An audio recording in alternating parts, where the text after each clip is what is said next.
గురుగారు, ఆధ్యాత్మిక సాధనలో ఆచారాలు ప్రధానమా, సంప్రదాయాలు ప్రధానమా? దేనికి ప్రాధాన్యతనివ్వాలి? ఆచారం అనేది ధర్మశాస్త్రం ద్వారా వచ్చిన మాట. వేద విహితమైనటువంటి కర్మలు చేసేటప్పుడంతా కూడా ఆచారాన్నే పాటించాలి. ఇక సంప్రదాయం దగ్గరకు వచ్చేటప్పటికి ఆయా ప్రాంతాల్లో ఆయా పద్ధతులు, ఆయా అనుకూలతలు, ఆయా జీవన ప్రమాణాల బట్టి సంప్రదాయం అనేది వచ్చింది. ఇది ప్రాంతాల బట్టి తేడా వస్తుంది. ఉదాహరణకి మీరు ఉత్తర భారతదేశంలో చలి ప్రదేశంలోకి వెళ్ళినప్పుడు వాళ్ళు బనీనో చొక్కా వేసుకొనే వాళ్ళు దేవాలయంలో పూజలు చేస్తున్నట్టుగా కనబడుతుంది. మన ఇంట్లో మడిగట్టుకుని స్నానం చేసి మడిగట్టుకుంటే కానీ దేవుడి ఇది కనబడదు.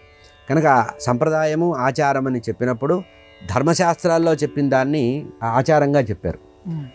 ప్రాంతీయంగా వచ్చేటువంటిది పరంపరగా వచ్చిన దాన్ని సంప్రదాయంగా చెప్పారు.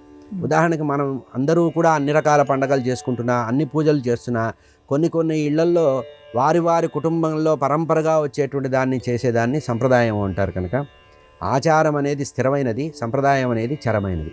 అంటే సంప్రదాయ భేదాలు ఉంటాయి.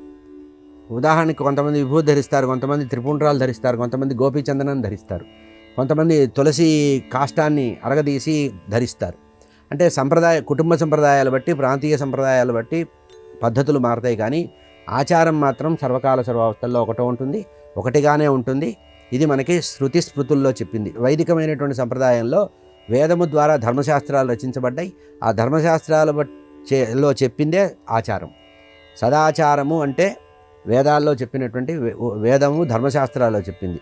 ఈ సంప్రదాయం అనేది మాత్రం ప్రాంతీయంగా దేశకాల వాతావరణ పరిస్థితులు, ఆ నైసర్గిక పరిస్థితులు బట్టి మారేది. కనుక సంప్రదాయం కంటే సదాచారమే చాలా గొప్పది.